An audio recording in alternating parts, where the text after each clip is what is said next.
If you will look in 2 Chronicles chapter 29, we're going to try to get through this whole chapter today. And I want to read it in a way that we can comment as we go. So we're not going to read through the whole thing at first. We're going to work our way down through it. It's important stuff, and I titled this, "The King Prepares for a Revival." Now, I like to think right now that we're prepared for a revival. That's what I want to believe, and it's what I hope and what I'm praying, is we're preparing that God will give us a revival. And just so you'll know, just a little background. You remember the temple in Jerusalem, the first temple, it was built by Solomon, who was the king. That was David's son. Nobody's ever seen it, of course, but just to hear the stories of it and how it was built, it was a very elaborate and beautiful place. Lots of gold, lots of gems, fine tapestries, excellent woodwork, just a wonderful place. And God said he would dwell there in that temple with his people in Jerusalem. And that's what he did. But so often, just like we so often do, in the years and generations to come after Solomon, starting with his own son, in fact, the kings did not lead well. They lived in sin. They made things worse. And it got to where they weren't taking care of the temple like they ought to. Now, the Bible, when it's describing all the kings through the generations up to this point, when Hezekiah became king, you hear this way too much. It said, so-and-so, King so-and-so did evil what is in the sight of the Lord. They were worshiping idols. They were even putting the idols inside of the temple. So I guess you could say Israel and Judah, they were as backslid as you could get. And their kings were not helping. They had a few good things, a few good kings that tried to do right, but often it was said of them, he did what was right in the sight of the Lord, but not with his whole heart. And I think of that sometimes like all of us. We're not doing wrong, but so often we're not serving with our whole hearts. And that leads to trouble. That led to trouble in the kingdom of Judah and the temple, and it leads to trouble in our churches. When we serve God, and God says, he served the Lord, but not with his whole heart. I don't want that to be said about me. And if you search yourself, I don't think you want to see that either, have that said about you. So anyhow, they had a bad king, King Ahaz. He was a mess. He sent to Assyria for help when they were invading. God was trying to get the nation of Judah, get their attention. So nations were attacking them and raiding them and taking some of their people out and killing some of their people. But Ahaz did not serve the Lord. He was an idolater. It says he sacrificed to the gods of Damascus that had defeated him. They were a mess. And it says in chapter 28, verse 23, it says, but they were the ruin of him and all of Israel. They weren't serving the Lord. They were serving the idols. And it was a ruin of them. So King Ahaz dies. And something really weird happens. His son comes along. And his son faithfully serves the Lord. And let's read what he does. We're going to see what he does. So chapter 29, it says, Hezekiah began to reign when he was 25 years old, very young man. And he reigned 29 years in Jerusalem. His mother's name was Abijah, the daughter of Zechariah. And what he did was right in the eyes of the Lord, according to all that David his father had done. So you see right here, his father was sinful, but his mother raised him right and taught him to obey the Lord. That's how important moms can be. sometimes in the household when dad don't want to do right. So he said he served and he did what was right in the eyes of the Lord according to all that David his father had done. Talking about his ancestor. Verse 3, in the first year of his reign, in the first month, he opened the doors of the house of the Lord and repaired them. Now this young man did not waste time. When he became the king, the first year and the first month, he started trying to get things right with God. And he knew, how do you do that? Well, you start from the beginning. They couldn't even worship in the temple. It was such a mess. They couldn't even, open or close the doors. They were such a mess. So the first thing he started doing is repairing the doors. In verse 4, he brought in the priests and the Levites and assembled them in the square on the east and said to them, "Hear me, Levites. Now consecrate yourselves and consecrate the house of the Lord, the God of your fathers, and carry out the filth from the holy place." Now the priests and the Levites, let me just say this. The priests were Levites also, but they had a specific role in that they ministered in the temple, doing the sacrifices and worshiping before the Lord and presenting before the Lord. The Levites were more like in the tabernacle days, they took care of the tabernacle, putting it up, putting it down. I'm not going to call them gophers because that's not actually correct, but the Levites, they did all the necessary work that was needed to help the priests do what needed to be done. And so that's why he's calling them. So he says, carry out the filth from the holy place. Now just think about that a second. Think how discarded the temple had been at this time. It was full of trash and garbage. Judah had gotten to the point they were not worshiping the Lord anymore. I mean, they were totally ignoring the temple. The place where it says God dwelt between the cherubim in the most holy place. God chose to dwell there among the people of God. And look how they treated it. Look how they treated it.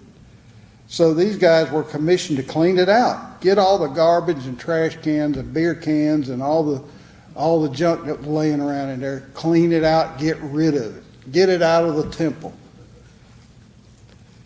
And he said, for our fathers, or he said, hear me, Levites, now consecrate yourselves and consecrate the house of the Lord, the God of your fathers, and carry out the filth from the holy place. For our fathers have been unfaithful and have done what was evil in the sight of the Lord our God. They have forsaken him and have turned away their faces from the habitation of the Lord and turned their backs. They also shut the doors of the vestibule and put out the lamps and have not burned incense or offered burnt offerings in the holy place to the God of Israel. So Hezekiah here, he may be young, but he told it like it was. He stepped on toes. He stepped on their toes and he told them exactly why they were in the situation they were in.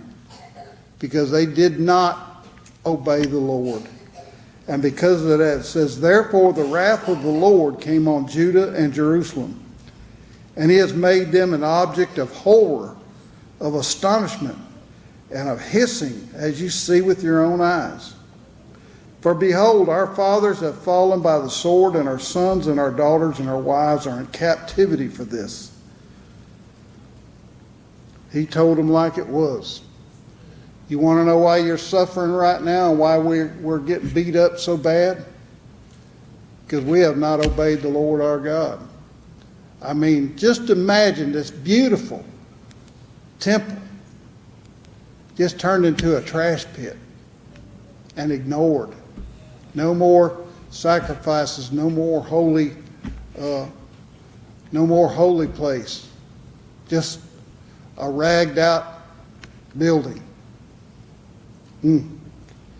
Now, verse 10, Hezekiah says, "Now it is in my heart to make a covenant with the Lord, the God of Israel, in order that his fierce anger may turn away from us." You know what? He was ready for a revival. It was in his heart to make a covenant with the Lord. And that's where revival's got to come from. It's got to start in here. With each and every one of us, it has to start in here. This is what I want. And I'm going to make a covenant with the Lord in my own heart. Can't anybody force it on you. Can't nobody make you. You've got to have that covenant in your heart with the Lord. And it was in his heart to make that covenant. He said, "My sons, do not now be negligent, for the Lord has chosen you to stand in his presence, to minister to him, and to be his ministers, and make offerings to him." So he's telling these guys, the priests and the Levites, he said, the Lord's chosen you for this. You know what? The Lord has chosen every one of us to minister to the Lord. All of us. But see what he told them? He said, don't be negligent. Don't turn it away. Do not be negligent. Because God has chosen you, but if you decide to be negligent, then ain't nothing going to happen. Nothing good is going to come of it if you are negligent to the Lord. It says, verse 12, "Then the Levites arose, Mahath the son of Amasai, and Joel the son of Azariah, the sons of the Kohathites, and the sons of Merari, Kish the son of Abdi, and Azariah the son of Jahalel, and of the Geshenites, Joah the son of Zema, and Eden the son of Joah, and the son," well, let's go on down there to verse 15. I can't pronounce all these names. But anyhow, you had all these people and the son of so-and-so. And it says, "They gathered their brothers and consecrated themselves and went in as the Lord had commanded."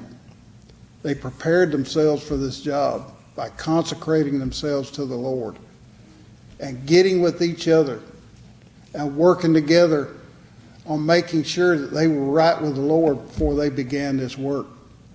That's why our prayer is so important. You don't just jump into a revival. It don't work that way. We've got to pray ourselves, and we got to pray with each other. You know, we got to find time to do that. And you know what? I'm saying we can find time. We absolutely can.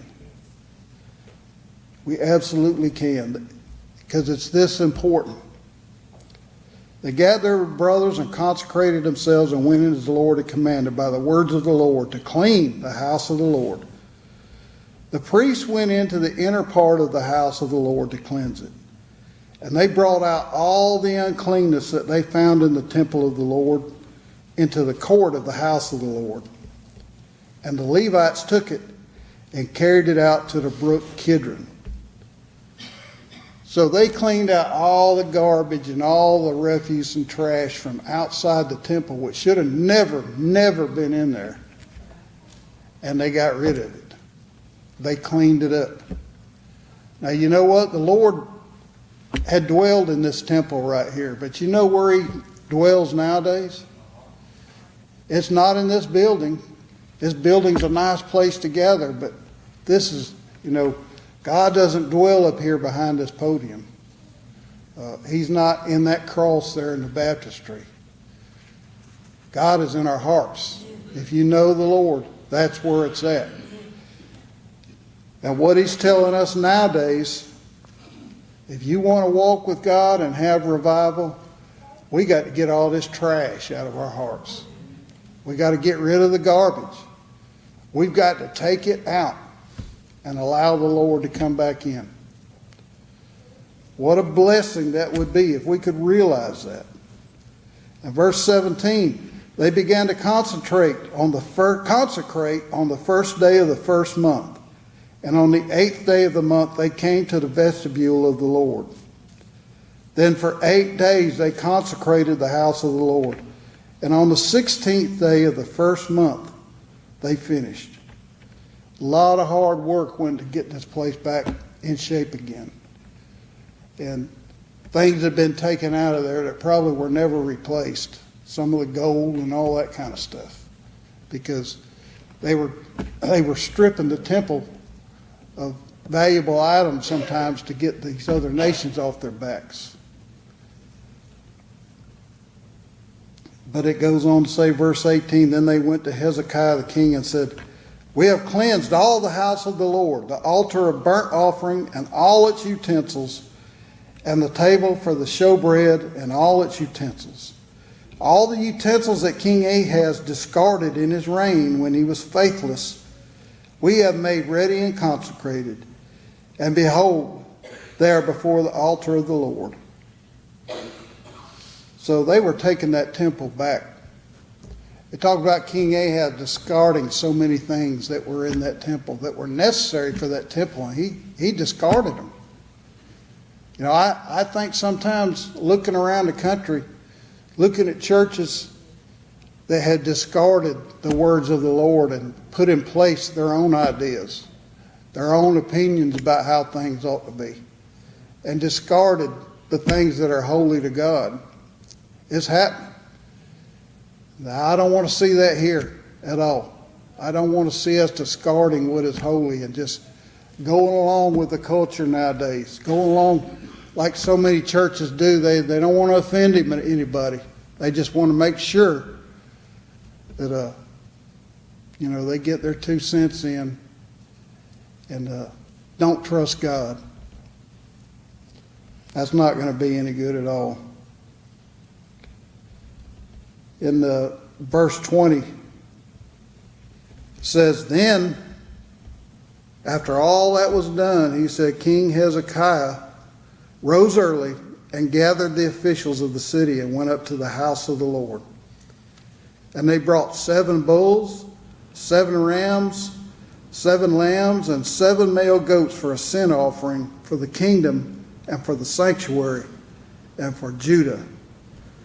So as it goes on here, it's talking about they slaughtering the bulls, priests receiving the blood and throwing it against the altar. If you look down here to verse 25, you'll see where they made all these sacrifices. There's a big difference between what they were doing then and what's done now. Because we don't have to make all them animal sacrifices anymore. Because, in the Psalms it says, David himself said, you're not interested in the blood of bulls and goats. Those were a temporary thing, a very temporary thing. We have now the blood of Christ that was shed on the cross. And from the time he shed his blood on the cross and was resurrected, for the next 40 years that they continued to sacrifice in that temple, it was worthless. It was useless until it was torn down. But the Bible says there's no longer any other sacrifice for sin. It's already been done. It's already been paid for. God has shed his blood through Jesus Christ, his Son, and redeemed us through his blood. So all these animal sacrifices they were doing, they were necessary then, but they were only temporary. They're no longer necessary. I know Miss Terry's going to love this one. And he stationed the Levites in the house of the Lord with the cymbals and harps and lyres, according to the commandment of David. I wish he was up here with a pair of cymbals right now. And of Gad the king's seer, and of Nathan the prophet, for the commandment was from the Lord through his prophets. The Levites stood with the instruments of David, and the priests with the trumpets. Then Hezekiah commanded that the burnt offering be offered on the altar. And when the burnt offering began, the song of the Lord began also, and the trumpets, accompanied by the instruments of David, king of Israel. The whole assembly worshipped, and the singers sang, and the trumpeters sounded.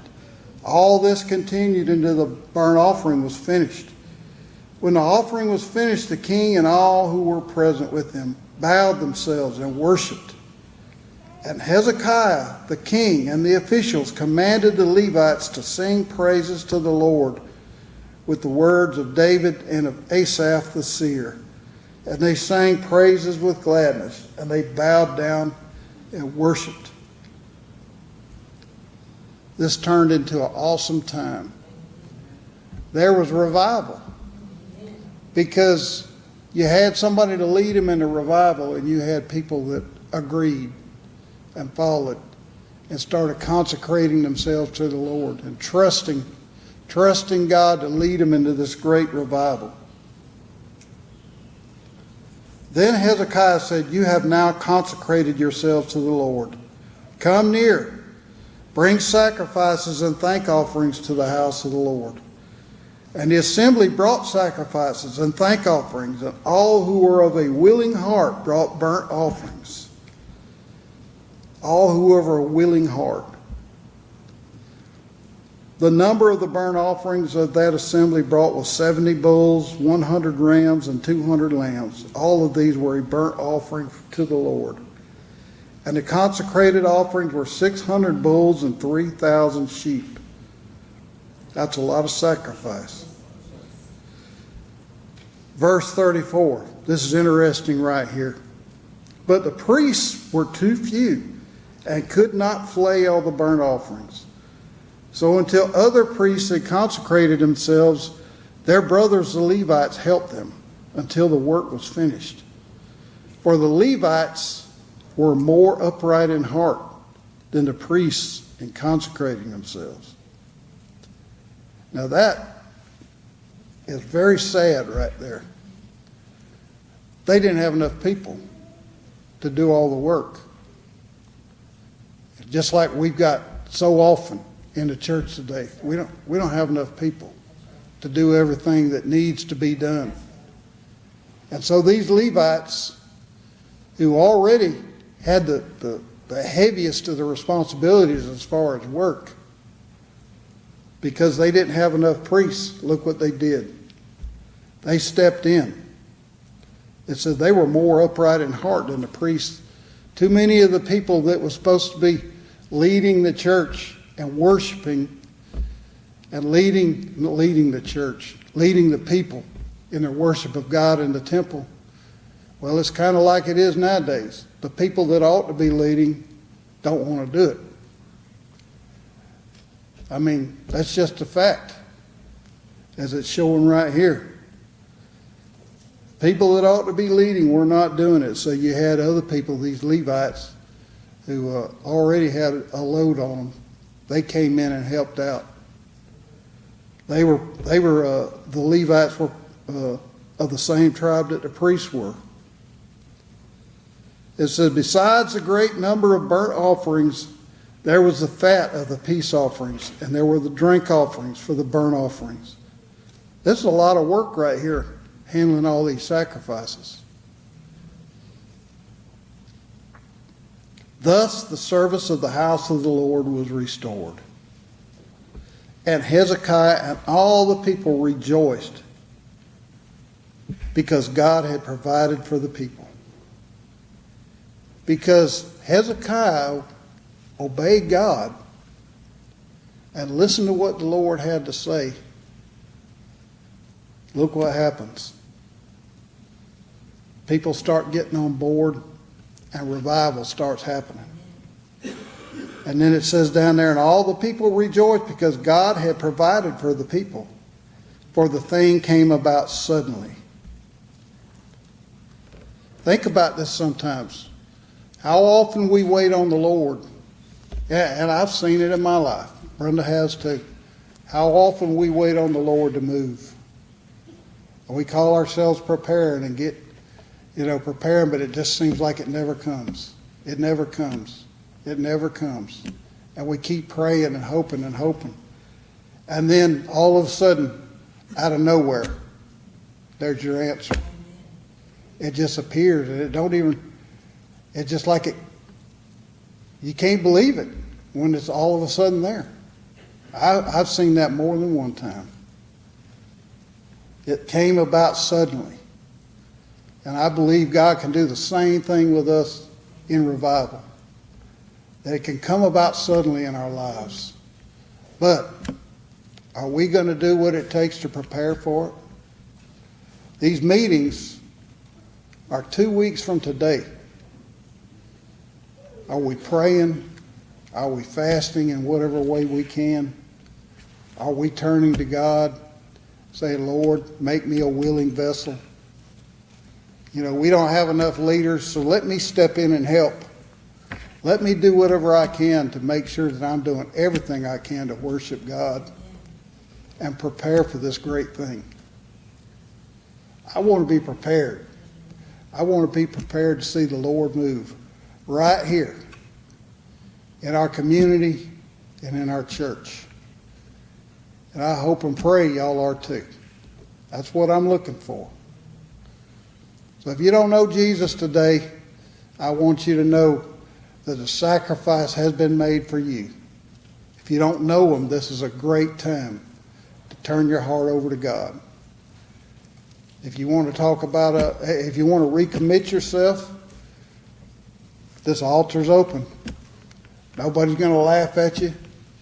God will honor you if you honor him by coming down on your knees and repenting of your sin and turning to him.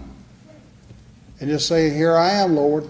Make it happen with me. I'm consecrating myself to you. Or if you want to talk about joining the church, we can talk about that too. Well, I'm asking you right now, if you will, make a decision. Make the right decision for the Lord in your life today as we prepare for this upcoming revival that I'm telling you, I'm excited. I'm looking forward to it. And I'm looking forward to hearing somebody besides me. And it's going to be a great time. I believe it with all my heart. And I'm preparing my heart for what the Lord has, and I hope you are too. So let's go to the Lord in prayer, and then we'll go ahead and have our invitation. Father, as we come before you now, I just pray, Lord, that you'll move on people's hearts. You'll move on their minds, that you'll bring about transformation in lives here right now, God. Lord, I pray that you'll bless us. Bless us here in this church. Bless us in our community as we look to you, Father. We pray all these things in Jesus' precious name. Amen.